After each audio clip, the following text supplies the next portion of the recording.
আচ্ছা, জন্যই মানে বাঁধা ফুলকপির প্রতি হনুমানের যতটা লোভ বাঁধাকপির প্রতি ততটা লোভ নেই। নেই। বাপি, তোমার বন্ধুদের বলে দাও তুমি কি চাষ করছো। আমি কপি চাষ, শীতের কপি চাষ করব। কি কি কপি চাষ করবে?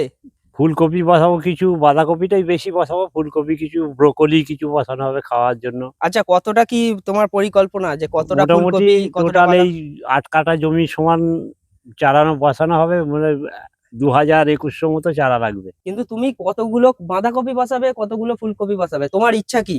ওই ১৬-১৮০০ মতো বাঁধাকপি বসাবো, আর আচ্ছা, বাকি ফুলকপি বসাবো, ব্রোকলি বসানো হবে। ফুলকপি কম কেন বসাবে আর বাঁধাকপি বেশি কেন?